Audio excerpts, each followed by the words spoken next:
এখন থেকে হাজার বছর আগের বেশ কয়েকটা ভিডিও আপনাদের সাথে শেয়ার করব। তার আগে কিছু কথা বলে রাখি। কোনো এক সময় আমি আপনাদের বলেছিলাম হঠাৎ করে যদি আমি হারিয়ে যাই তাহলে কি আপনারা আমাকে মিস করবেন, আমাকে কি খুঁজবেন? সেই কথা শুনে হয়তো অনেকেই খুশি হয়েছিলেন, আবার অনেকেই মন খারাপ করে বলেছিলেন আমি যেন না যাই। একটা কথাই বলবো, সবকিছুই তো ভাগ্য, কে কখন আছে কে কখন নাই এটা আসলে বলা যায় না। তবে আমি যে অনলাইনে ছিলাম না বেশ কয়েকদিন, আমার ভালোবাসার মানুষগুলো আমাকে অনেক বেশি মিস করে, আমাকে রেগুলার মেসেজ করে যে আপু আপনি ভিডিও দিচ্ছেন না কেন, আপনাকে অনেক বেশি মিস করছি।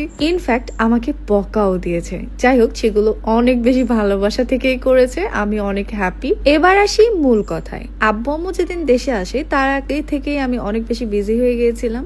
এই যেমন ঢাকাতে ইমার্জেন্সি একটা কাজ পড়ে গিয়েছিল আব্বু আম্মু আসার 2 দিন আগে। ভেবেছিলাম কাজটা শেষ করে খুব দ্রুত বাসায় চলে আসতে পারবো, কিন্তু তা কি আর হয়? কাজ শেষ করে তারপরে ভাইয়াদের সাথে আমরা রেস্টুরেন্টে গিয়ে খাওয়া দাওয়া করে অনেক বেশি মজা করেছি। এখানে ছোট্ট করে একটা কথা বলতে খুব ইচ্ছে করছে। এখন কারো প্রশংসা করতে আসলে খুব বেশি ভয় পাই, তবুও না বলে থাকতে পারলাম না। আমার মনে হয় জনি ভাইয়ের মতো একটা বড় ভাই প্রত্যেকটা মেয়ের জীবনে থাকুক। যাই হোক, এর থেকে বেশি কিছু বলতে পারবো না, অনেক বেশি ভয় হয় ভালোবাসা প্রকাশ করতে। এবার বলি ঢাকায় গিয়ে আমাদের সাথে কি কি হয়েছে। ভাই রে ভাই, ঈদের আগে কেউ যেন ঢাকাতে না যায়।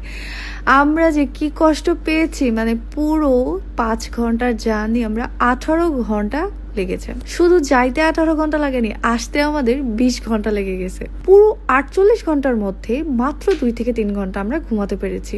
এই জ্যামের মধ্যে অনেক কিছু ঘটে গেছে, সেগুলো আর নাই বলি।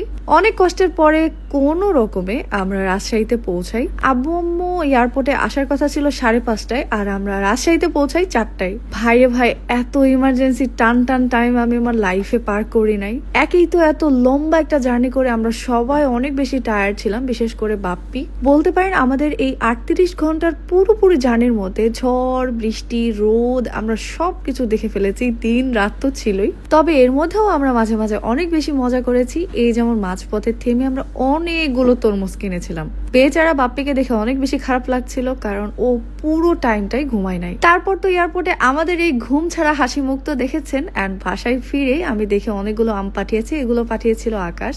যে ভিডিওগুলো আমি আপনাদের সাথে শেয়ার করব করে একেবারেই করা হয় নাই, এতটাই ব্যস্ত হয়ে গেছি তখন থেকে এই পর্যন্ত। শুধু তাই না, আমাদের ভালোবাসার মানুষ আফসানা আপু পাবনা থেকে আমাদের জন্য এতগুলো লিচু পাঠিয়েছিল। অনেক অনেক ধন্যবাদ আপু, এবং অনেক অনেক ভালোবাসা আপনাদের প্রতি।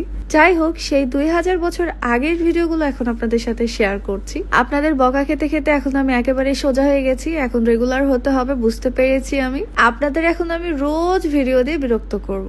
এখন আপাতত লিচু খেতে খেতে আমি আপনাদের কাছ থেকে বিদায় নিচ্ছি। এরপরে দেখা হচ্ছে আপনাদের সাথে এয়ারপোর্টে আব্বু আম্মুদের রিসিভ করার আগে আমরা কি কি করেছি। সবাই ভালো থাকবেন, সুস্থ থাকবেন, আল্লাহ হাফেজ।